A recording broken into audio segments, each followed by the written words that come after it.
Hola, ¿qué tal? ¿Cómo se encuentran? Espero que todos muy bien por allá. El día de hoy vamos a ver un tema también muy interesante, que es el de la célula procarionte. Vamos a ver las diferencias que tiene con las células eucariontes, que típicamente son las células de animales, vegetales y hongos, así como protozoarios y algas. Entonces, la célula procarionte de entrada, pues es una célula que carece de núcleo, lo cual es el significado de este término. Primera característica, ahí está anotada.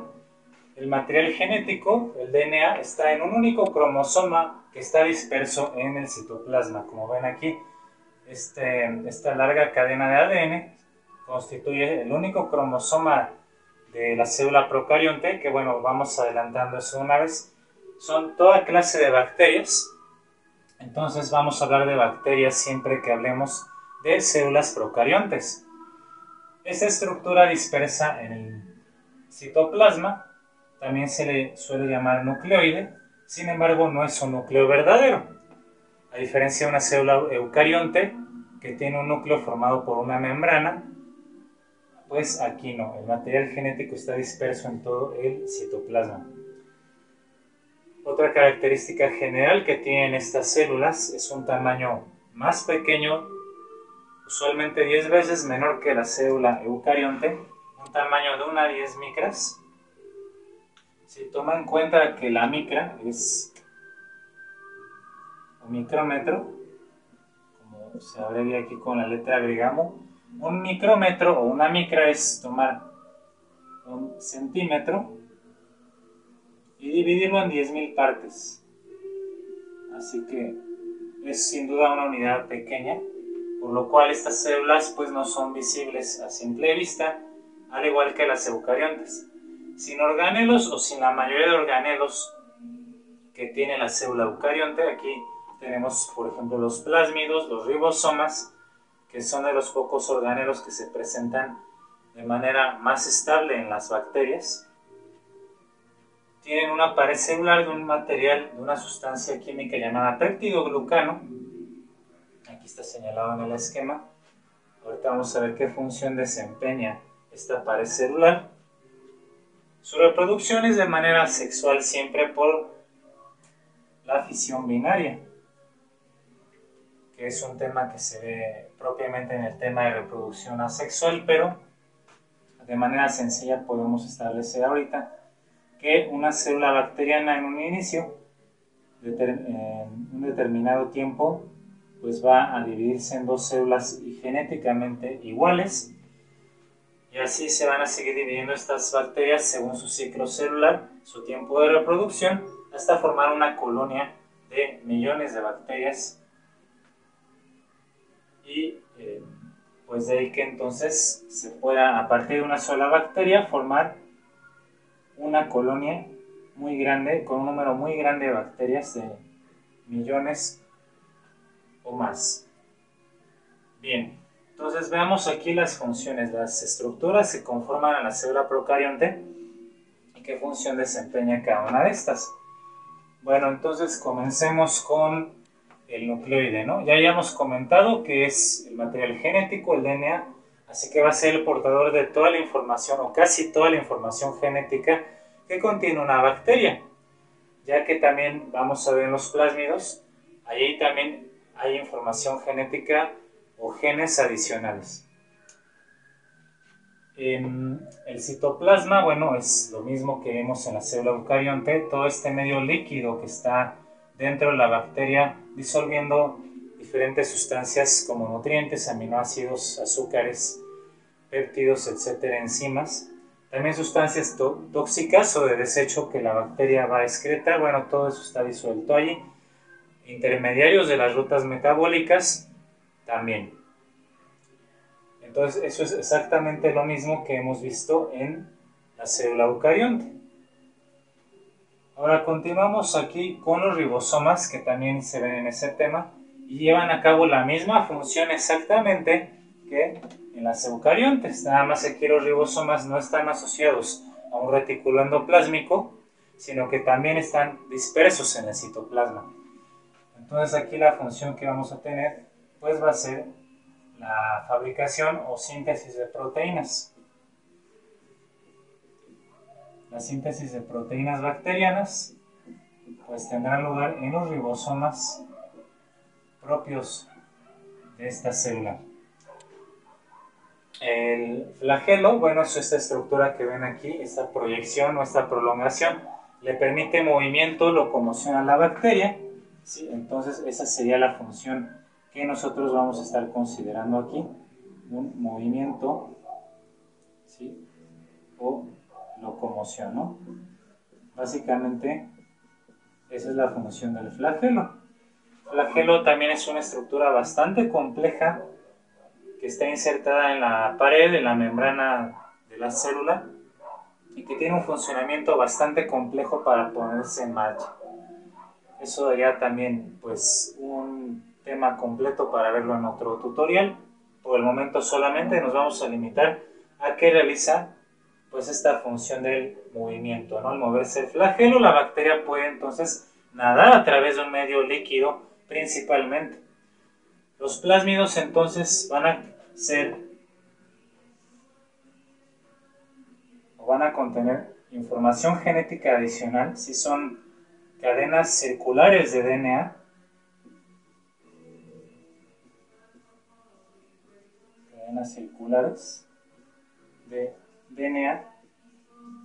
y estas cadenas circulares de DNA o plásmidos contienen genes que principalmente van a proporcionar resistencia a la bacteria.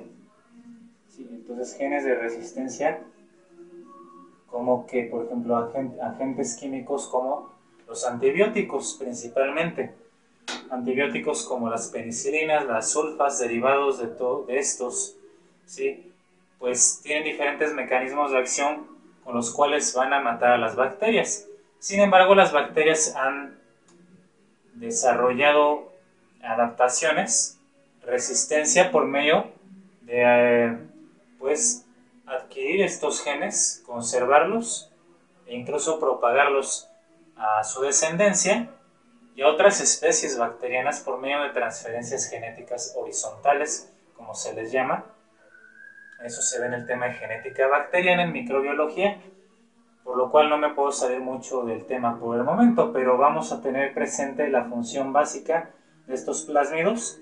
Otorgan genes que producen enzimas que van a inactivar los antibióticos, o pueden producir también canales proteicos, y estos van a permitir la expulsión de un antibiótico, y de esta manera se vuelven pues resistentes a estas sustancias. Es un problema tan grande que en la clínica, en las estancias en hospitales, en quirófanos, etcétera, pues muchas personas se llegan a infectar con bacterias que forman cepas o especies que son multiresistentes.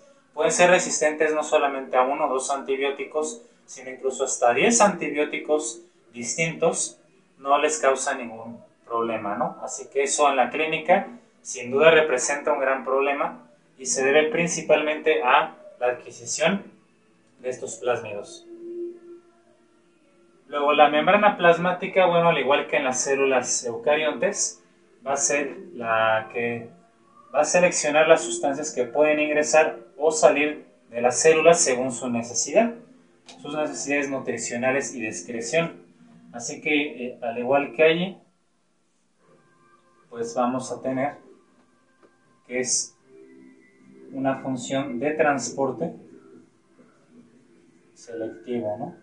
Transporte selectivo va a ser semipermeable, va a ser permeable solamente a ciertas sustancias bajo ciertas condiciones cuando sean necesarias, y también va a expulsar sustancias cuando estas se acumulen que sean tóxicas y entonces tengan que salir de la bacteria. Muchas de esas sustancias, esas endotoxinas como también se les llama, pues provocan síntomas de infección, síntomas agudos en intoxicaciones, por ejemplo por alimentos contaminados de bacterias que se consumen en mal estado por no refrigerarse adecuadamente principalmente, o por prepararlos sin lavarse las manos. Entonces estos alimentos son vehículos de estas bacterias que liberan esas endotoxinas y son sustancias altamente tóxicas para el organismo humano o de algún otro ser vivo. Al igual que en las células eucariontes, pues la membrana plasmática va a contener proteínas de membrana que estén insertadas en ella y van a regular el paso de dichas sustancias, así que es muy semejante la función. Luego tenemos a la capa de péptidoglucano, como ya decíamos, esto forma parte de la pared celular bacteriana. Bueno, al igual que en las demás paredes celulares, en vegetales celulosa, en hongos de quitina, en las bacterias de péptidoglucano, la función va a ser la conservación de la forma, ¿no? O su protección.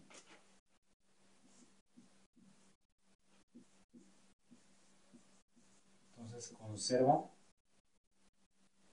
o preserva la forma de la bacteria, evita que ésta se deforme.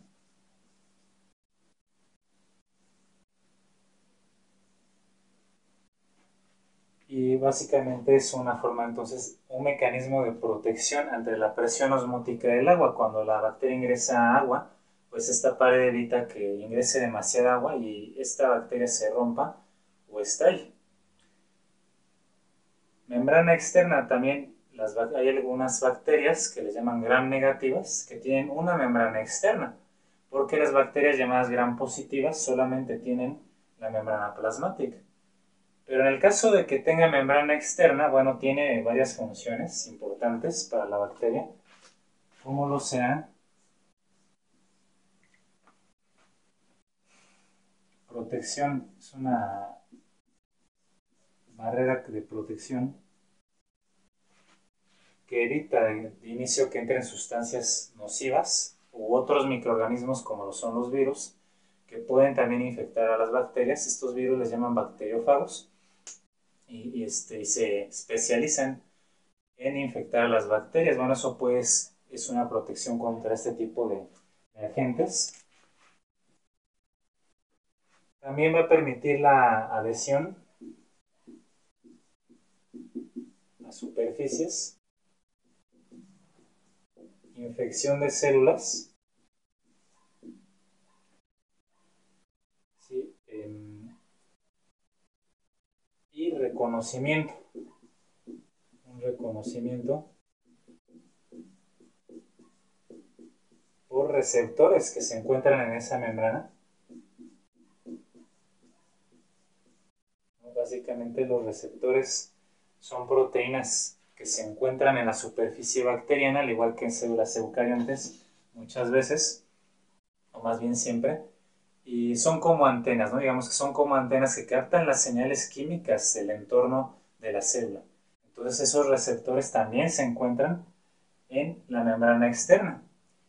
La cápsula, muchas bacterias son capsuladas, ¿sí? Y estas van a ser más resistentes. Entonces la cápsula también es una primera línea de defensa de la bacteria.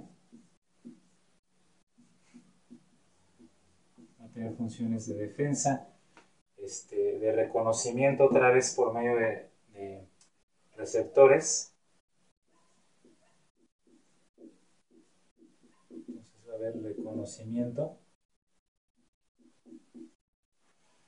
La cápsula también es muy importante para esto mismo, la adherencia o adhesión a superficies. También va a participar, al igual que en la membrana de gram negativas, en infección de células.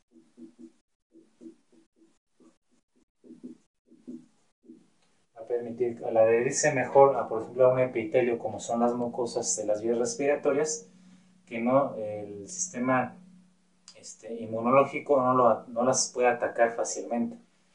Entonces la cápsula va a darle una evasión al proceso de fagocitosis.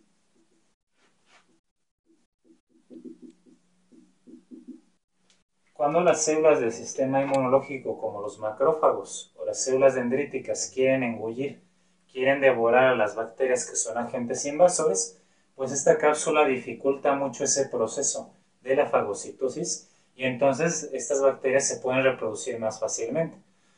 Un ejemplo muy bueno de esto es la bacteria llamada Mycobacterium tuberculosis, causante de esta enfermedad. la tuberculosis, y ahí el sistema inmunológico realmente no puede hacer grandes acciones para liquidar o matar estas bacterias de Mycobacterium. Principalmente, ¿por qué? Por su cobertura, su cápsula. Es muy difícil de poder engullir o poder destruirla incluso mediante los mecanismos de la defensa innata del sistema inmune. Y finalmente iríamos con esta estructura, ¿no? Que algunas especies bacterianas también las tienen, no todas, llamadas pili. Son estas vellosidades que ven en el dibujo, esta especie de pelillos. La función de los pili va a ser básicamente reforzar lo que hace la cápsula. Van a tener adhesión, también van a favorecer la adhesión a diferentes superficies o células, tejidos. Entonces también son mecanismos de infección.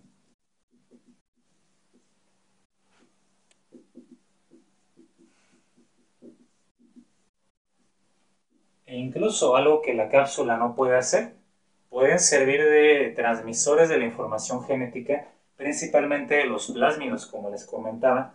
Las diferentes cepas bacterianas pueden transmitir la información genética de los plásmidos de manera horizontal.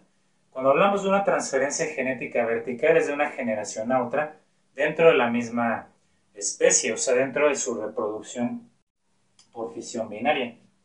Pero la transferencia horizontal permite transferir o portar la información genética de una cepa bacteriana, por ejemplo, Pseudomonas, hacia una especie distinta como Staphylococcus aureus. ¿Sí? Entonces, eso también lo pueden hacer, una transferencia de información genética. Transferencia horizontal de plásmidos, ¿no? Particularmente son los plásmidos los que más se transfieren en este mecanismo horizontal. Muy bien, entonces hasta aquí hemos revisado las características generales de las células procariontes. Hemos analizado las partes o estructuras que se identifican en el microscopio para las bacterias, sus respectivas funciones, y ahora vamos a ver las agrupaciones que pueden tener estas bacterias, ¿no? No están aisladas, sino que coexisten con otras bacterias y principalmente interaccionan con bacterias de la misma especie. Bueno, antes que nada una disculpa, no había observado que no abarqué bien la cámara. Entonces aquí lo dejo un momento, ¿no? Y lo repasamos rápidamente. Las funciones que vimos para el epitelio, entonces adhesión, permite que esto se enganche a superficies sólidas o líquidas, principalmente semisólidas como lo son los geles o las placas de agar que se usan en microbiología para los cultivos. Mecanismo de infección, pues también por lo mismo en la adherencia es más fácil que estas bacterias se sujeten, sobre todo a nivel de las mucosas, como pueden ser la mucosa respiratoria, urinaria, genital, digestiva, etc. Transferencia horizontal de plásmidos. A través de estos pelillos se pueden conectar con otras bacterias y transferir esa información genética. La cápsula de manera similar, defensa, al ser una primer línea, digamos, de protección, una muralla, reconocimiento para otras bacterias que puedan reconocerse que son de la misma especie. La adhesión, infección también, la evasión del sistema inmune, principalmente el mecanismo de inmunidad innata, decíamos, de la fagocitosis. ¿Sí? Entonces, muy importante eso para el mecanismo de la infección.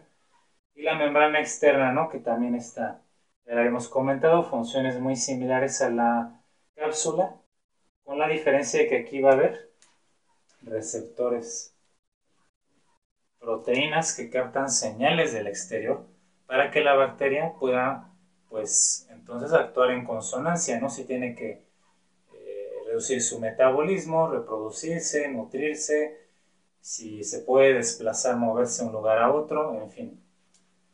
Finalmente, en este video vamos a ver las morfologías que tienen las bacterias, así como sus agrupaciones. Bueno, morfologías tenemos lo que son cocos, primeramente son bacterias en forma esférica. Cuando la bacteria tiene forma alargada, como la que tenemos aquí, es un bacilo. Si tenemos una bacteria en forma ondulada, sí, alargada pero ondulada, entonces tenemos un espirilo, o se conoce esta forma como espirilos. Si tenemos una forma como de bacilo, pero como ven, no está derecho, sino que está algo curvo, como una coma. Allí de hecho se describe en la bibliografía, en microbiología, como una coma. Estos son los vibriones. Como el más conocido es la bacteria que causa el cólera. Ahora estas bacterias, sobre todo los cocos y también los bacilos, pueden tener estas agrupaciones. Aquí puse el ejemplo de los cocos.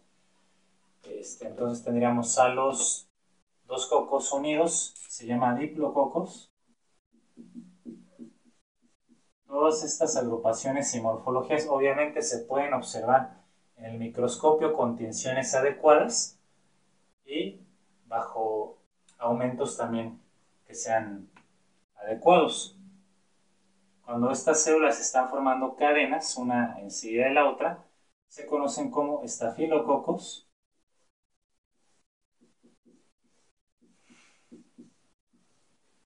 Cuando las bacterias se agrupan en forma de racimos, ¿sí? Como si fuera un racimo de uvas, se le llama streptococos.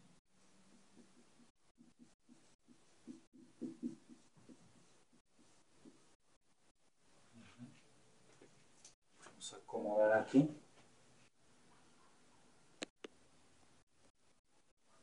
Streptococos.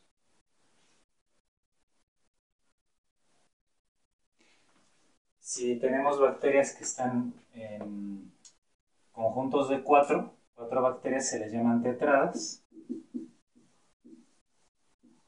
Y cuando tenemos una agrupación en forma de un cubo, o sea, básicamente esta es la geometría de un cubo,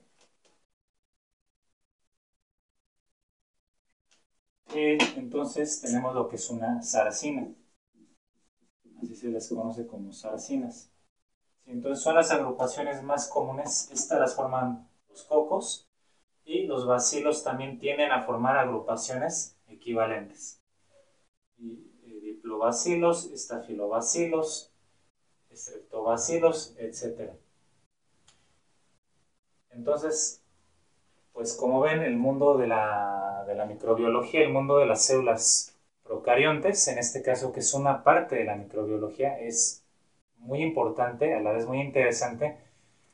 Por ejemplo, un dato importante para concluir nuestro video es que las últimas estimaciones dicen que tenemos una célula bacteriana por cada célula eucarionte que tenemos propia de nuestro organismo, en el caso del ser humano.